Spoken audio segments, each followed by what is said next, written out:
Et bonjour à tous, bon après-midi. Je vais vous parler des morsures de serpent au Cameroun. Ce sont les résultats préliminaires d'une évaluation de l'antivenin panafricain Inocerp. Les les morsures de serpent sont un problème négligé dans le monde. D'après l'OMS, il y a plus de 2,5 millions d'envenimations par morsure de serpent et 130 000 décès par morsure de serpent sont enregistrés chaque année.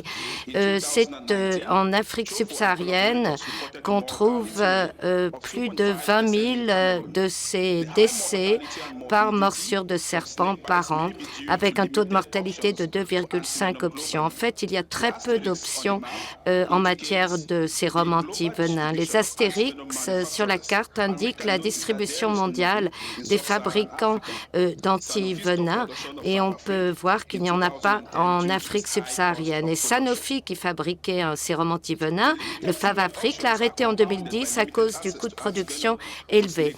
Donc, il y a des options de traitement très limitées contre les morsures de serpents. Or, ça affecte notamment les personnes à faible revenu et le coût de traitement est très élevé. Ça peut coûter jusqu'à 100 ou 200 dollars par mois. Et souvent, on n'a pas identifié au départ la morsure de serpent et puis chaque morsure est différente. La localisation de la morsure sur le corps ou la quantité de venin injecté vont varier et ces facteurs présentent des défis pour la prise en charge des patients. L'OMS, dans ses recommandations mises à jour en matière d'antivenin contre les morsures de serpent, a conseillé l'utilisation du Equitab G en Afrique subsaharienne, notamment pour les envenimations causées par la vipère à ocelles qui sont les plus fréquentes dans la région.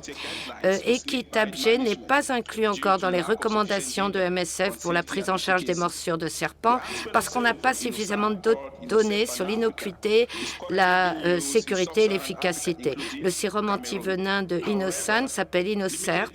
C'est un sérum panafricain utilisé en Afrique subsaharienne, y compris au Cameroun, mais on n'a pas suffisamment de données. Voilà pourquoi on a voulu concevoir cette étude. Quels sont les objectifs de cette étude? Eh bien, estimer la tolérance clinique à court terme du sérum antivenin panafricain Inocerp. Mais on a voulu aussi décrire le profil clinique à l'admission des patients présentant des morsures de serpent et estimer le taux de décès, le taux de mortalité causé par les morsures de serpent au Cameroun. Nous avons réalisé une étude de pharmacovigilance avec des patients consentants âgés d'au moins 5 ans et qui avaient consulté pour des morsures de serpent dans 14 des hôpitaux inclus dans l'étude, soit dans 6 sur les 10 régions du Cameroun.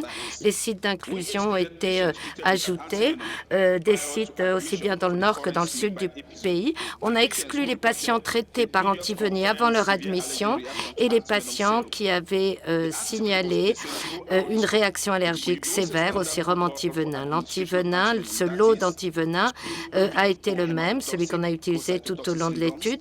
Bien sûr, nous avons utilisé un protocole standard, 2 fioles pour les syndromes hématotoxiques ou cytotoxiques et 4 pour les syndromes neurotoxiques.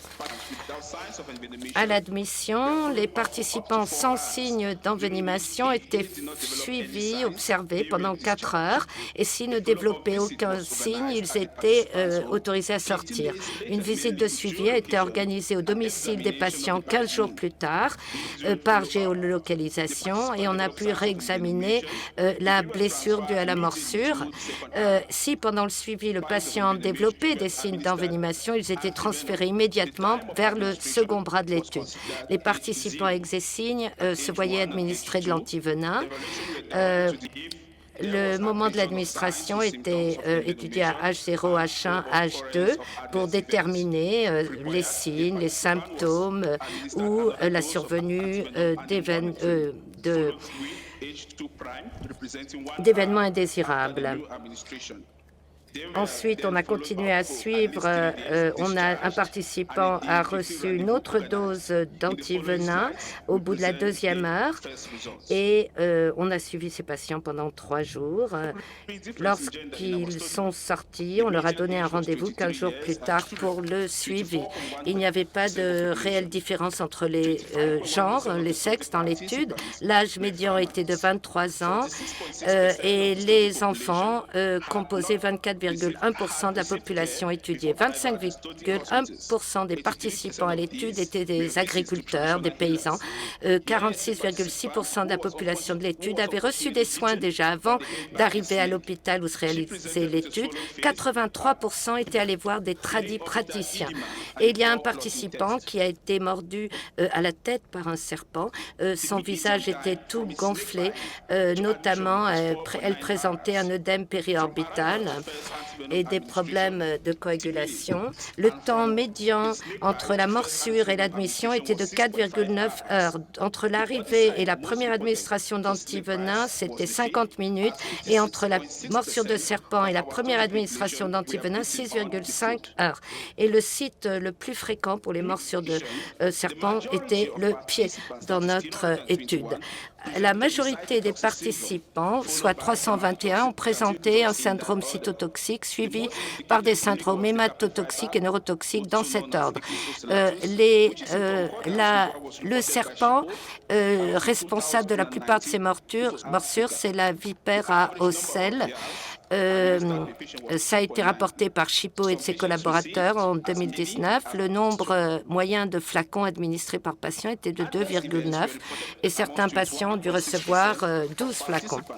Les événements indésirables, ils ont été rapportés chez 21,6% des participants et 8,2% de ces effets étaient légers à modérés. Les effets secondaires les plus fréquents étaient la tachypnée, la tachycardie et la bradycardie. Au total, il y a eu 12 événements indésirables graves, c'est-à-dire c'est traduit par la mort en fait, mais le comité de suivi de sécurité des données a déclaré qu'aucune de ces morts n'était liée à l'administration de l'antivenin. On n'a pas documenté de maladies liées à l'administration du sérum antivenin, mais on mentionnait de toute façon ces effets secondaires dans la brochure de l'investigateur. Et on va vous donner plus de détails sur ces 12 décès enregistrés. La plupart des participants venaient des sites dans le nord du pays. L'âge moyen 29,6. Le temps moyen écoulé jusqu'à l'administration du sérum antivenin était de 129,8 heures. Et généralement, c'était la vipère à ocelles qui était en cause. Et la plupart des participants qui sont morts présentaient un syndrome hématotoxique dès le départ. Cette étude donc donne les premières données de tolérance sur le sérum antivenin Inocerb panafricain utilisé en Afrique subsaharienne. Eh bien, ce sérum antivenin Inocerb semble être bien adapté, bien toléré pour nos populations. Nous n'avons enregistré aucun décès lié à l'administration de l'antivenin.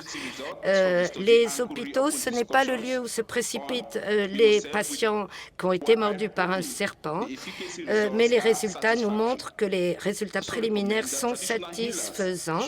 Nous recommandons aussi d'intégrer les praticiens dans la prise en charge des morsures de serpents sur nos terrains. Vous vous souvenez, la participante en diapo 7, voilà une photo d'elle 2 jours après qu'on lui ait administré le sérum antivenin panafricain Inocerb, alors que son visage n'était qu'un énorme œdème. Elle va beaucoup mieux. Merci beaucoup.